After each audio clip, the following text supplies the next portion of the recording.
Thank you very much, Elena. Well, another evidence of what international partnerships can do, and how important it is to work with the communities. That is something that has come up several times, especially in rural areas.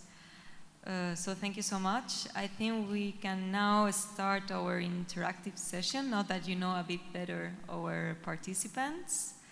And I have prepared, no, I will be lying if I said I have prepared myself a few questions. I got a lot of help. But some questions that can guide a bit this conversation. And I'm going to ask directly to Professor Abmiku first. How do you envision empowering more women to pursue careers in STEM fields, particularly in healthcare? And what initiatives have you found effective in promoting gender diversity and inclusion? Thank you. I think I addressed some of that in my presentation, just giving you a few examples. But if I can really come from experiences that I know have made a difference, is that the role model really plays an important role. We have to have women at the table of decision to advocate. It's not that, you know, anybody is against women, but if you're not there to advocate for the women or to advocate for the youth, they naturally just get left out. So I think that when it's fine to have women in managerial position, but they must also get to leadership position, because that's where they have the power to really change things. So we must advocate for that. The other thing is that we also, as women that have been successful maybe in science, have to look out for other women. We must be ready to be mentors, because it's, you know, yes, some people can look at you and say, oh wow, she's succeeded and everything. But if you don't share your failures, because it's not like, it's hard work, and there are plenty times that I failed. I can share an example. As a faculty at the University of Maryland in Baltimore, my research is funded only when I get grants. For 4 years, I was submitting grants. None of them was funded. I got 0 funding. And I was really disheartened and didn't know what to do. So sharing that kind of experiences with the younger ones that are coming up, it's really important to show that persistence and just following your passion and hard work could get you there. But in addition to that, you really have to have transparency. In science, it's all about transparency. You should be able to have an organogram where you can go to the organization and challenge the lack of diversity. You know, so it's something that collectively we have to do as a community. And we women cannot just talk to ourselves. We have to be ready to go to our male bosses. All my life I've had male bosses, but my father was a policeman, so he taught me a few tricks on standing and really, you know, fighting for what I believe. But I think that is for everybody. You know, you can't be intimidated. That's why it really has to be passionate, and we have to advocate to our male colleagues. Naturally, because of the tradition of a woman being more domesticated than the man, we don't have as many women in leadership position, but the few that are there must advocate for that position, and we really would also expect the men to support us, because we really can't do it on our own. When a man goes up and advocate, I remember when we were, Dr. Salma has left, but I remember when we started the prevention of mother-to-care for HIV, and we started bringing these women in and talking to them about what they needed to do. not many women were coming to the hospital or to the care or even having the counseling to know whether they're HIV infected or not until we decided to have a men's club. So we had a men's club and we were telling the men what we're doing at this ANC and how we're educating the women and why we're telling them to have the test and that there are drugs that can prevent you from passing the virus to your child. The men understood what we were doing and the women came to the clinic. So diversity, opportunities, and everything that we want to do in terms of reaching the community in science and in health, we really have to work together as a global village.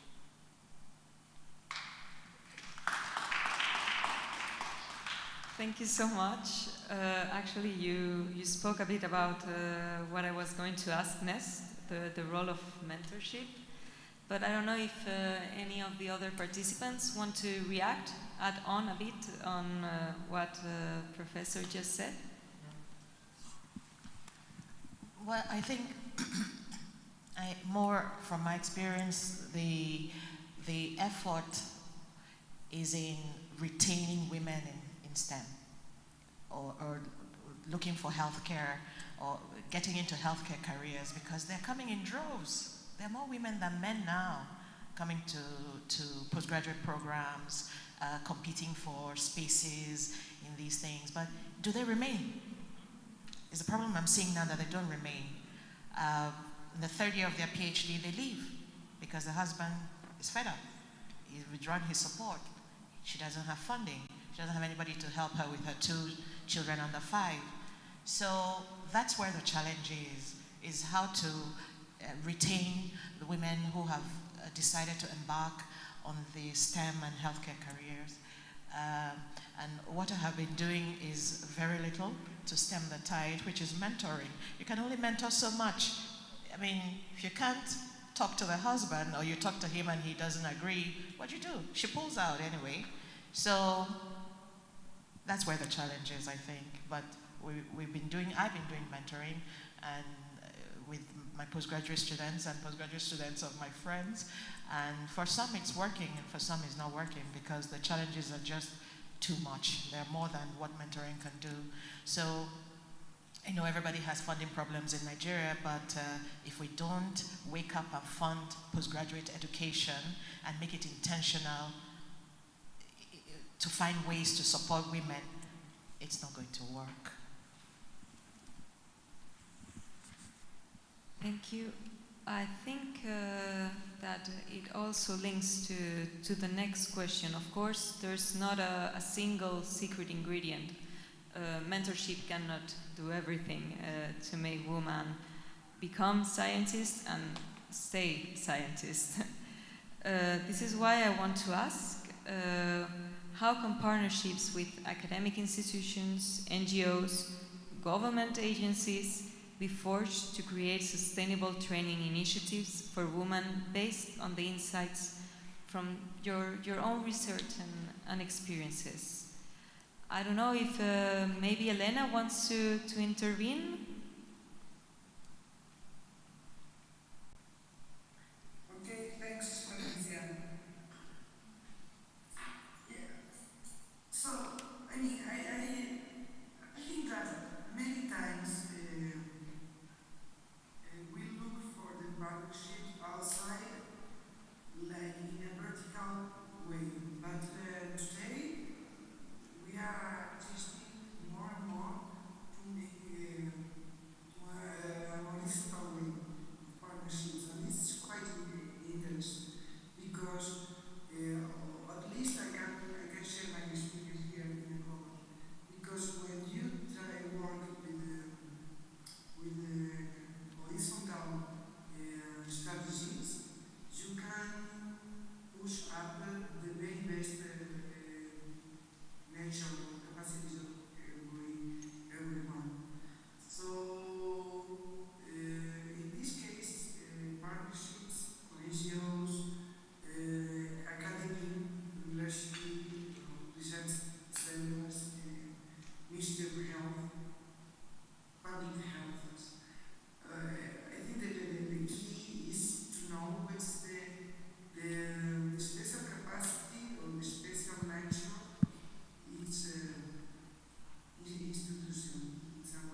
sometimes this is enough. Or not enough, but this is a good way to start. Thank you, Elena. Maybe someone wants to react. Maybe Anna.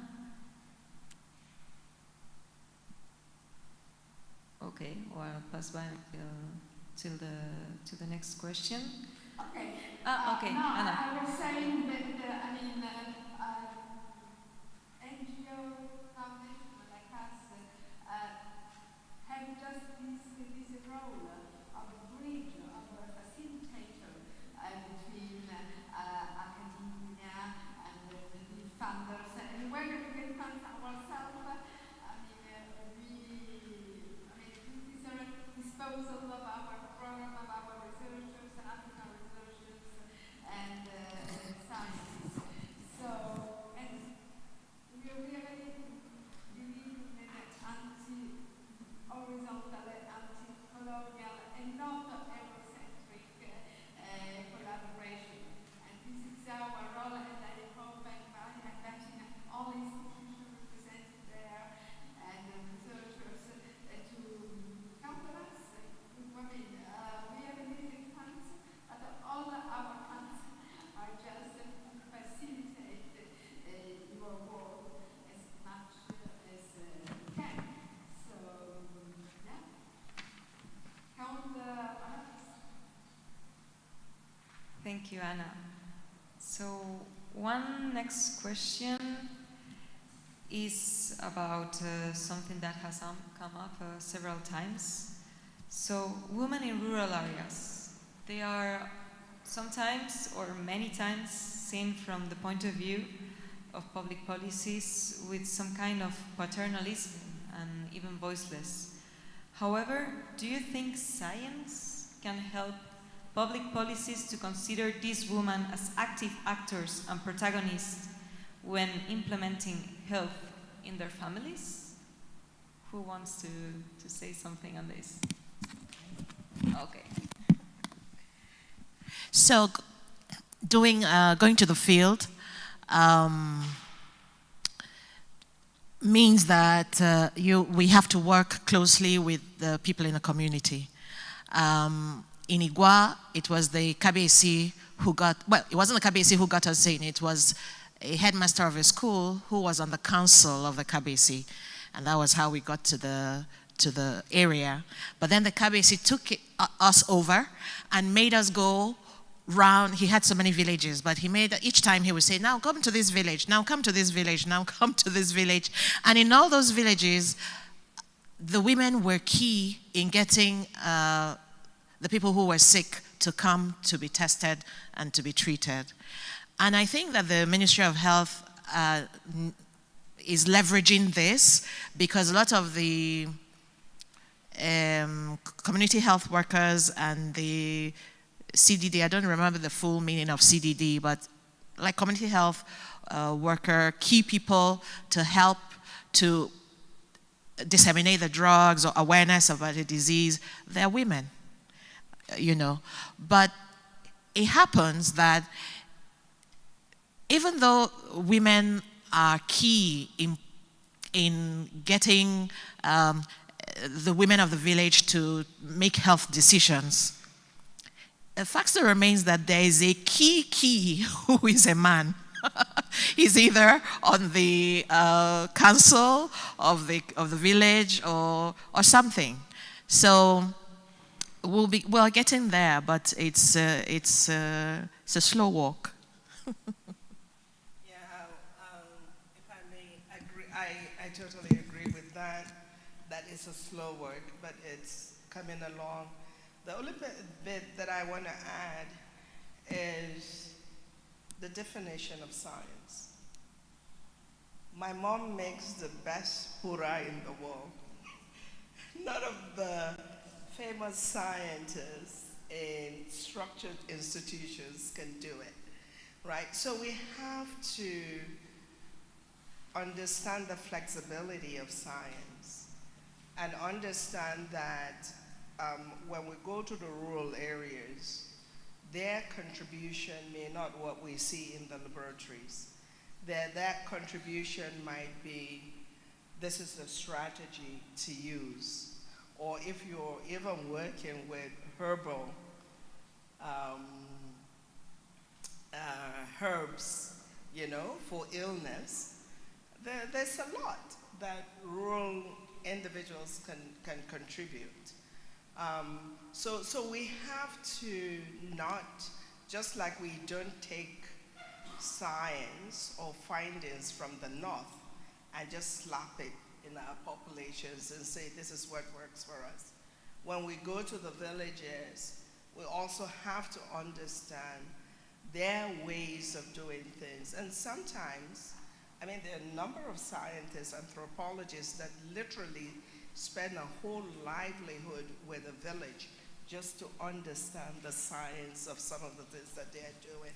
So I think we have to really open our minds. I mean, the director from Innovation, Science and Technology talked about how the exposure that they have is very open and you can come with any idea.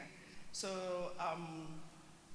I think that there are really areas of collaboration, but with the scientific world, one of the things that I learned when I was in my postdoc from my director is that we were all coming from different backgrounds, and our English was all over the place, you know, because we're all like, but he had the ability to hear each of us and understand, oh, that's really an interesting point. So open mind is what we need to do when we go to those rural areas, because we can learn a lot from these women. And like she said, continue to work with the person that has the key to allow these women to be part of the discussions. Thank you.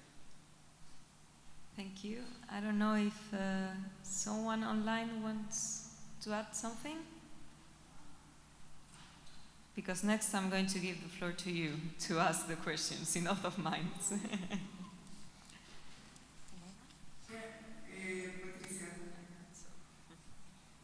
Okay, next. Just to add to my comments.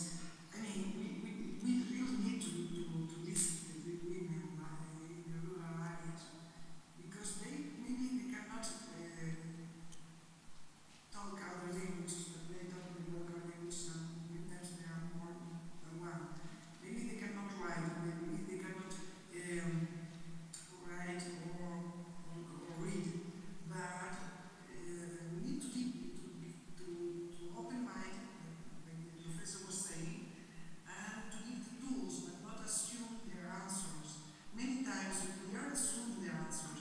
We are saying that they don't know that, they don't know that other things they need to do, and then this kind of language, this kind of that sometimes the politics assume that they do or what they want to do without considering them to be part of the solution, not to be part of the problem. So I think that we really need to integrate agricultural technology now in our side. So we need to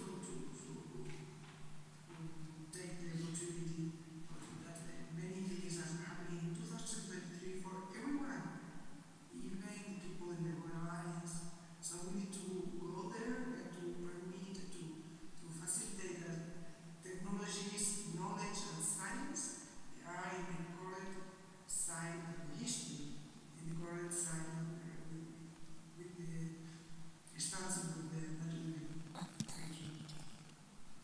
Thank you, Elena. So as I was saying, now it's over to you, both online and here. So anyone that wants to ask a question? Okay, I'll pass the mic to you. Good afternoon, everyone. Prof, your dad deserves an award for training his 8 girls. Where I come from, my mom, in the olden days, then girls were only allowed to do up to standard 4, what they call standard 4 then. But she was so intelligent, very brilliant, that she was the only girl that was allowed to go up to standard 6 with the men, with the boys. And the boys will tell you when we go to the village that, oh, your mom was the best, she was the most intelligent, but she couldn't go past standard 6 because her father said, no, you can't go with the boys, you have to go and get married. And she went back to learning how to sew.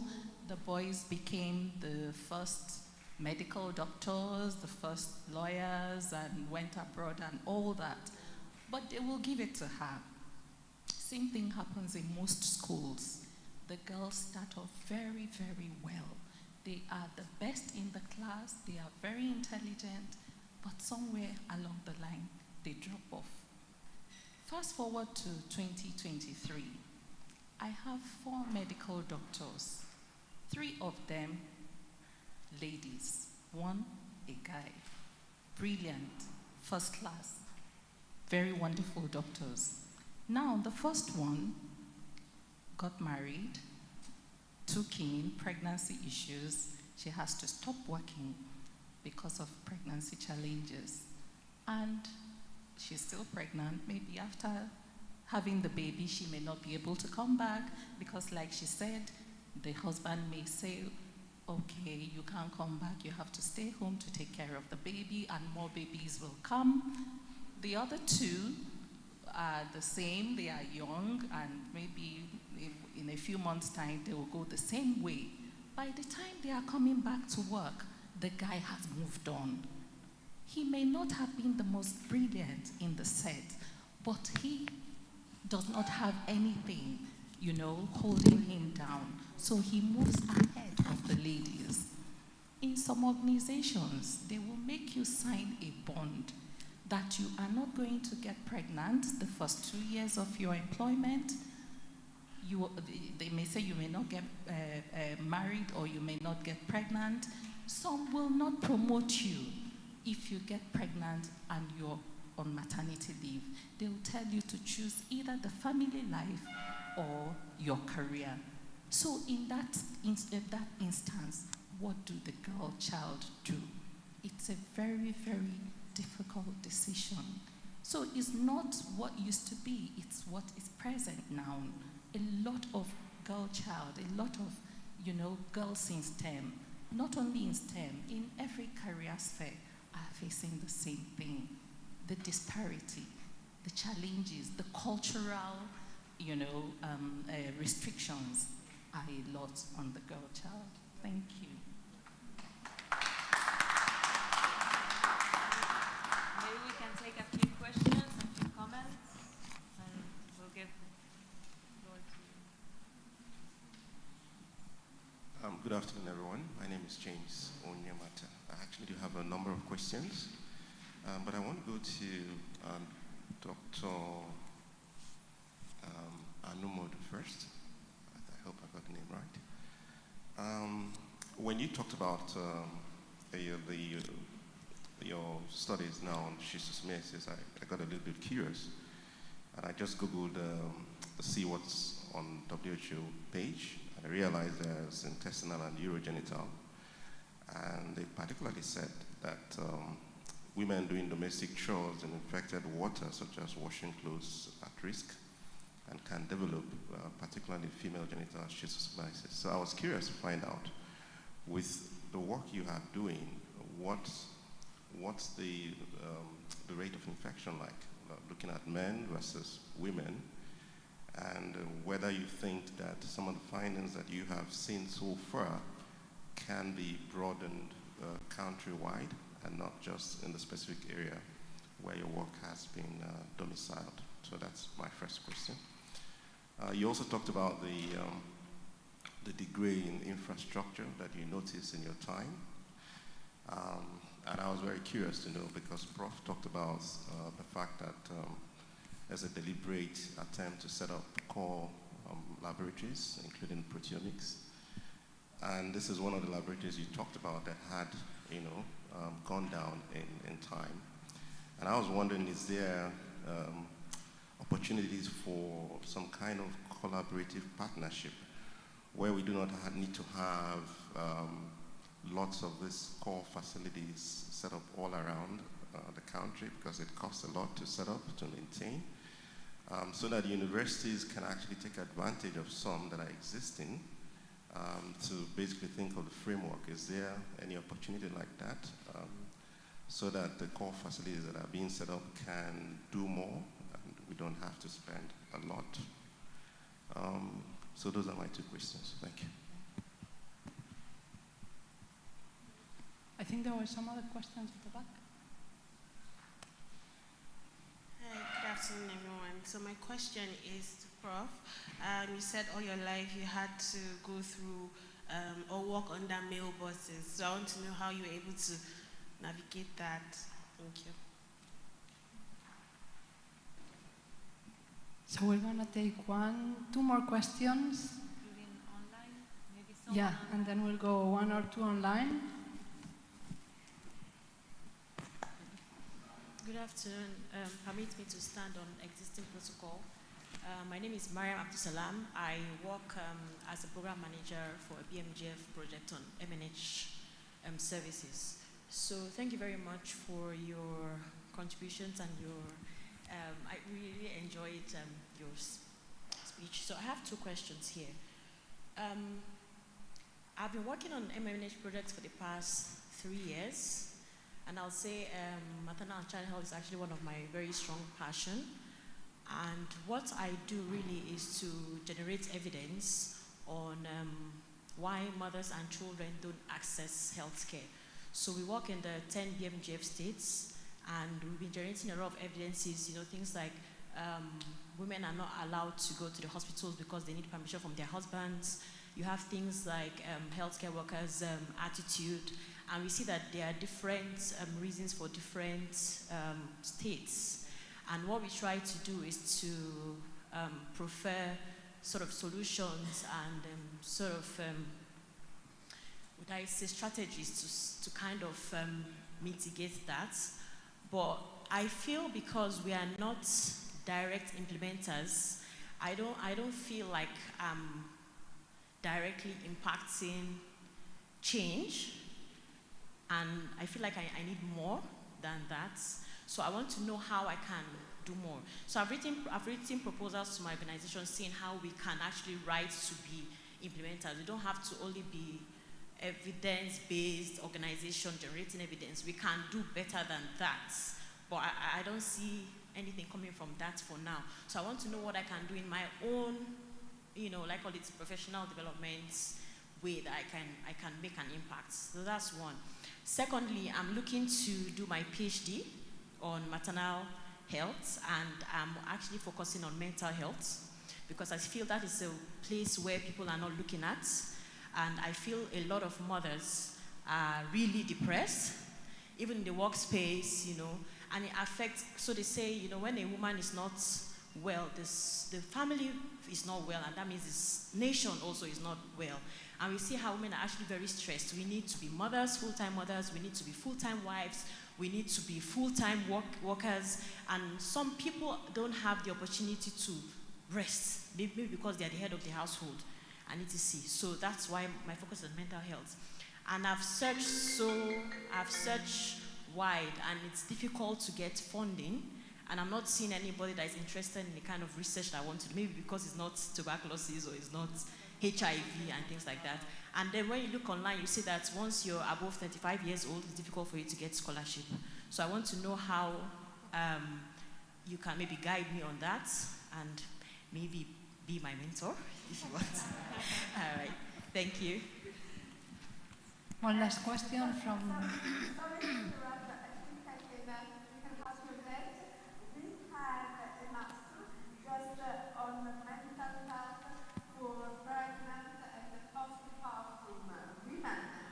I can get in touch, I think it would be, I think actually it's online.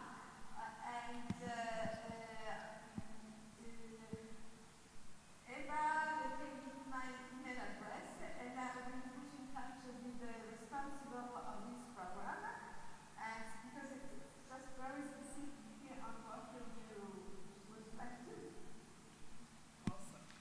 Thank you, Anna. We're going to take one last question from the hall, then we'll go online.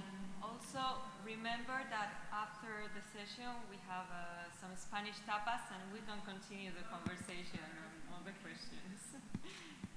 Good afternoon, and thank you very much for this very interesting session and the presenters, very inspiring.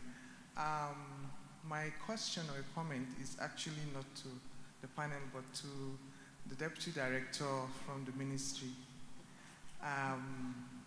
Having heard everything that have been said so far, it's very clear that we have a dearth of research tools in our institutions. So my question is, what is the ministry doing? What's the role of the ministry in at least having some few resource facilities in our institutions? What are the resources around that? What's the plan?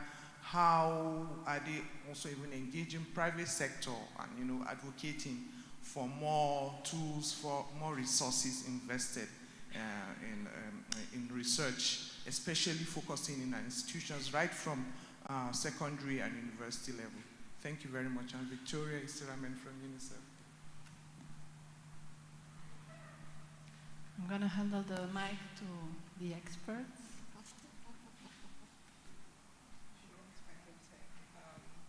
We have some very specific questions. Yes.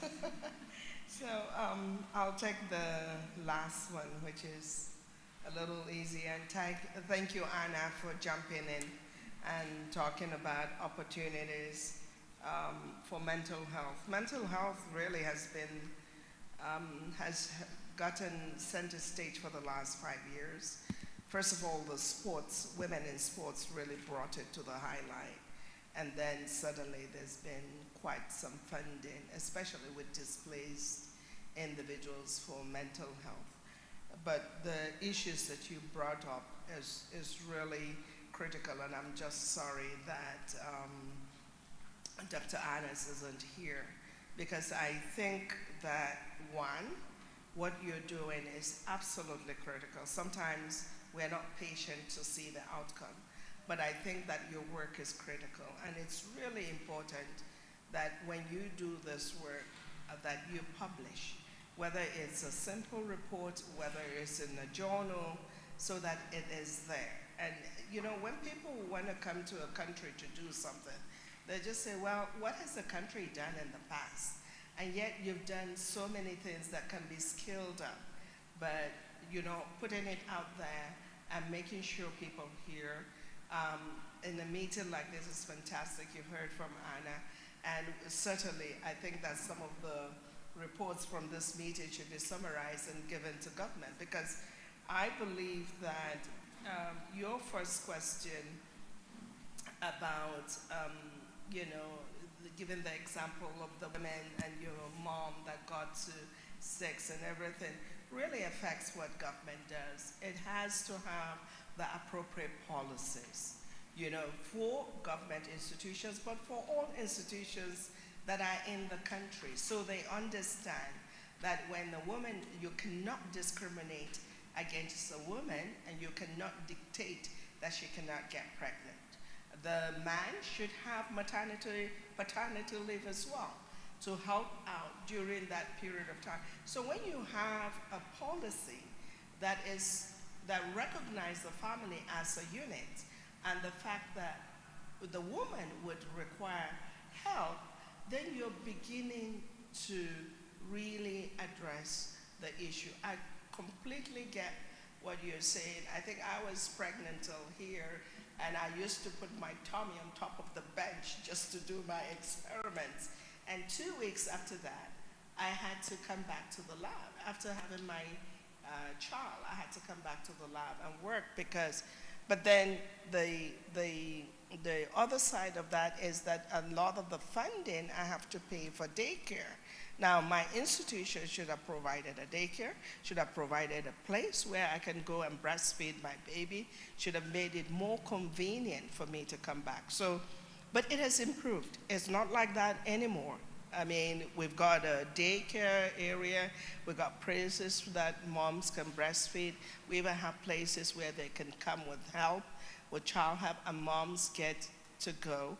And then dads also get paternity. So we've got to continue to talk to the policy makers that, you know, you cannot continue to do this. And I think that as long as we continue to do that, we're going to get somewhere. We really can't give up. That's why I said we can't just talk to ourselves. Yes, we can encourage each other, but we have to talk to the guys and say, listen, it's not working. And sometimes when you give examples with their own female daughter, they somehow get it, right? So we have to continue to do that. Men bosses. I want to say, have a dad that is a policeman. I want to say that's the solution, because honestly, I believe that that's my foundation. My husband always said that your dad did men a disservice because you think you are a guy. No, but honestly, I think the fact of the matter, I mean, I believe that God did us, like the wiring of our brains, a little different. So you have to understand that sometimes, you know, you have to understand your boss, and you have to understand whether he is somebody that wants to hear the whole story, or you just go and give him a snapshot and a little bit of a solution that he could consider, but let it come from him eventually. You just have to understand that men just think differently. Men in science also, at least based on my interaction. But one thing I also know is if you know what you're talking about, and if you stand and defend your ideas, he may not agree with you at that time, but he will think about it. And you know, it's little by little by little.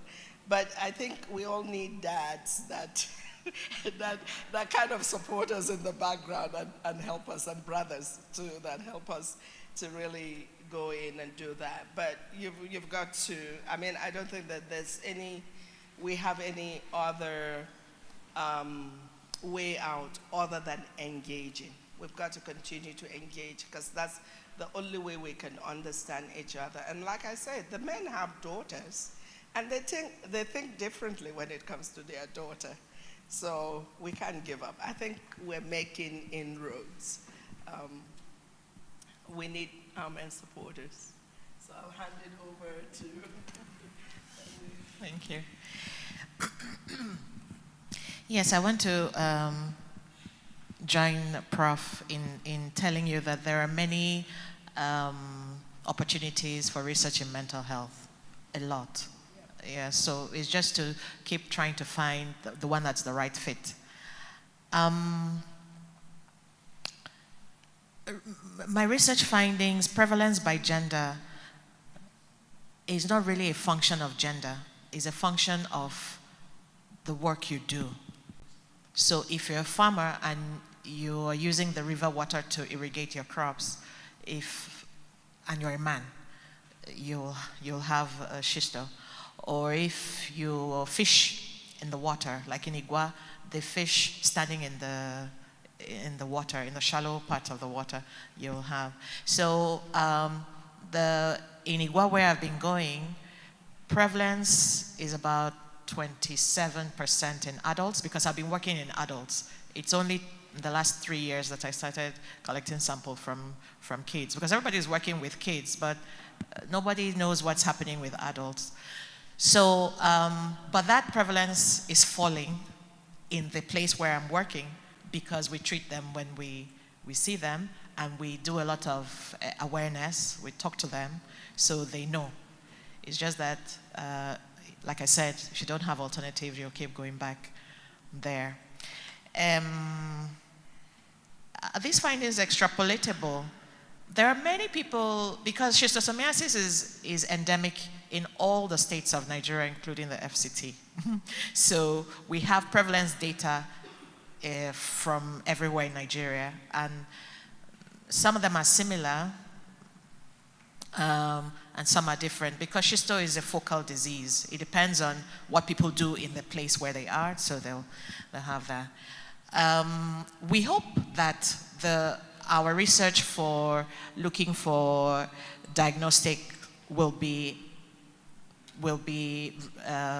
could extend everywhere, because I'm studying the urinary schisto, not the intestinal schisto, because there are RDTs for intestinal schisto being marketed by some international companies, and they say that it works for urinary schisto, but it doesn't.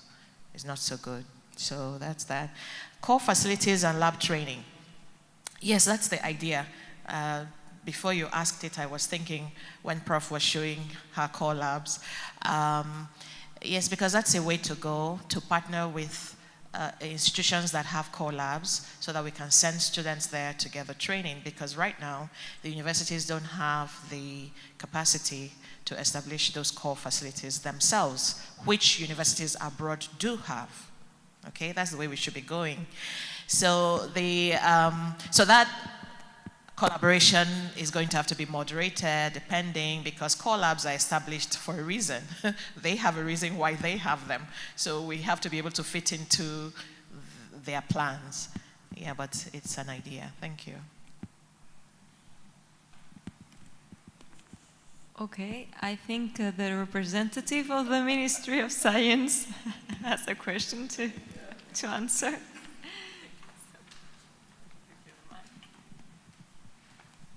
Thank you very much. Thank you for that question.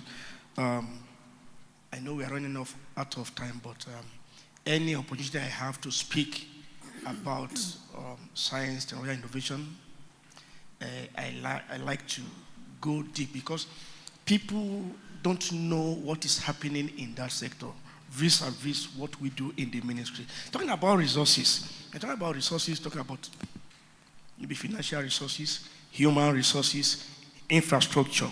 This morning, I was on with my director talking about data bank, and she was asking, he's not a scientist, and she's new in our ministry. What do you mean by infrastructure for data bank? And I began to explain to her. Now, in the ministry, we have 17 agencies directly under our supervision. Quite a lot of them are into core research programs. One or two are regulatory. And in all these research institutes scattered all over the country, now, some of these agencies have centers. And these centers are all over the country. It's just a matter of getting across to the agency or to us in the ministry and let us know what you want, and we will appropriately direct you. I can assure you, when it comes to human resources, we have them. When we talk about infrastructure, our laboratories, equipment, we have there. We may not have gotten there yet, but at least we have these things. Some of them have been designated as centers of excellence. Be it in the north, in the south, they are there. And of course, now we are talking about involvement of private sector in our R&D. Let me say this. The big companies in Nigeria, most of them, if not all of them, don't do their R&D in Nigeria. They make it secret. And nobody's saying anything.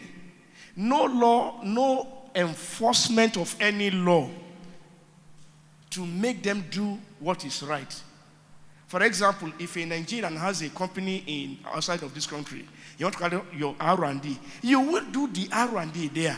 And of course, you know what it means. But here, when they want to do their own R&D, they go to their home countries and carry out the R&D. Now, the personnel that's supposed to be part of the research here are shut out. The foreign exchange we're talking about will not get. The knowledge transfer, technology transfer we're talking about will not get. And so they just come and produce something, and we end up buying them. Now, what we are doing, the president, the last administration signed the presidential executive order number 5.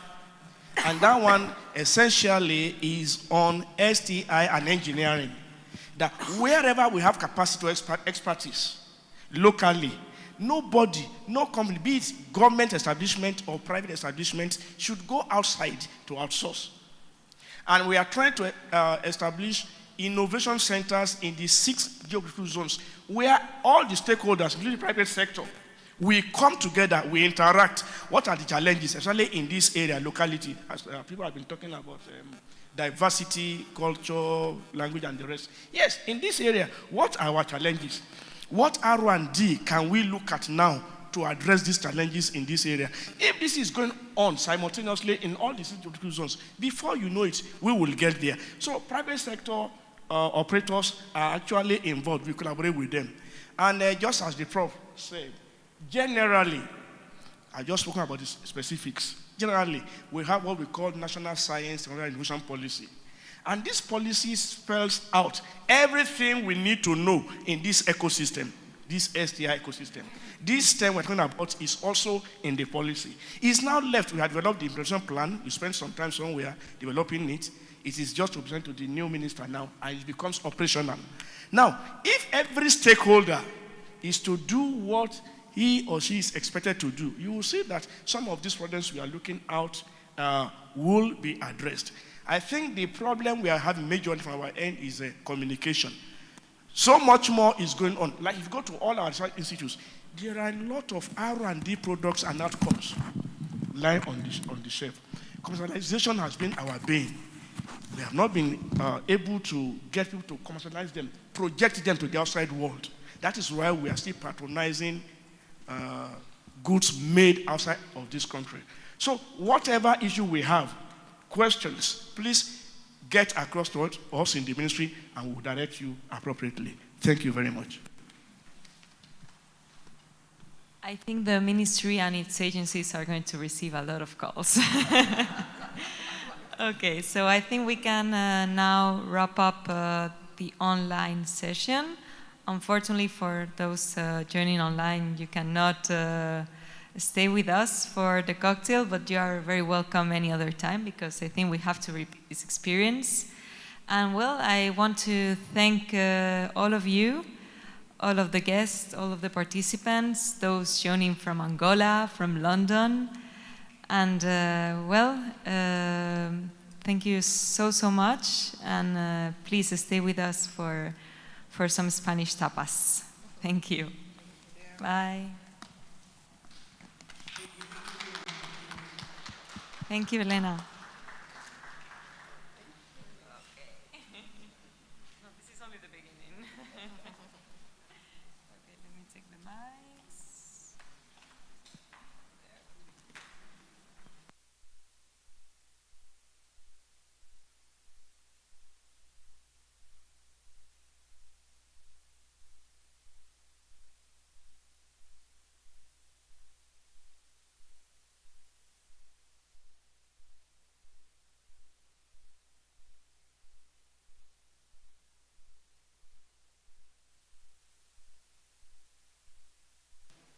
Please, we would like to have a group picture, if you don't mind. We're going to have a group picture there at the fountain. Thank you.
working or not? And please remember that on the screens you can scan the QR to access to a survey. What we want to know is if you want to join another session. So please.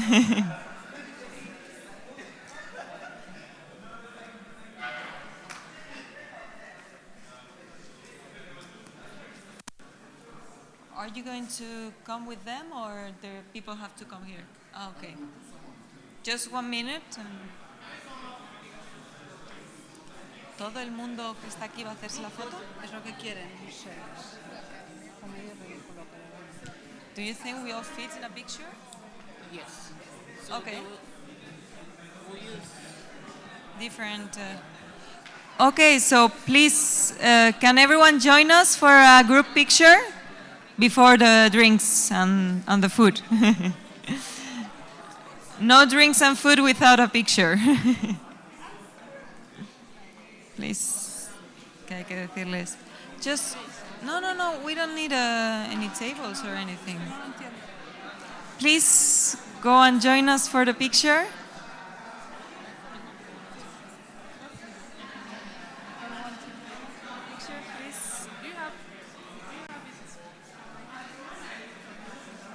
It's difficult to mobilize people.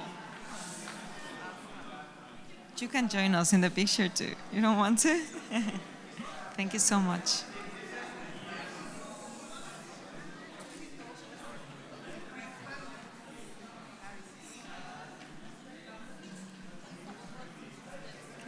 Decir que las más altas atrás. No, esto.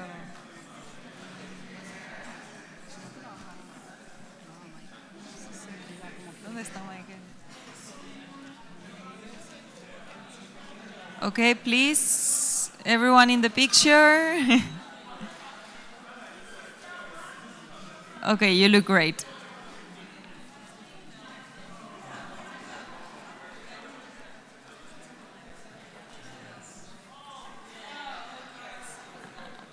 Okay, I can see everyone. Where are the participants? You should come to the front. Okay.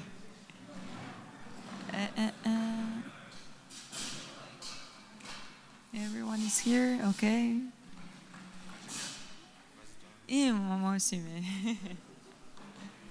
Okay, everyone is. Michael. And one is there. Maybe they should be in. Sí, ¿no? I think we should have our speakers here in the middle, right? And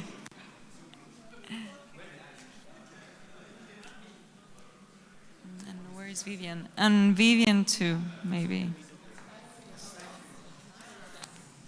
Ah, that's a good idea. So for the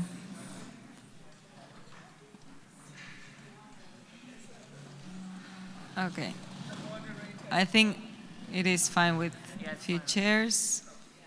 Okay, perfect.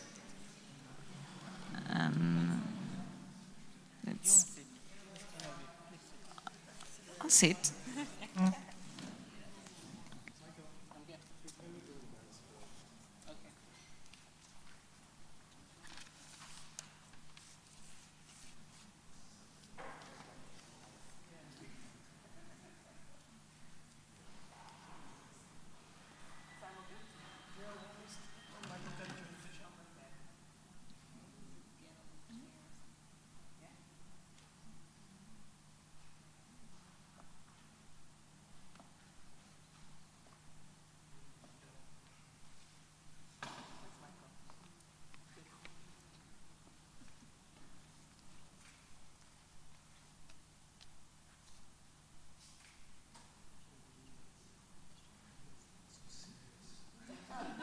Please smile.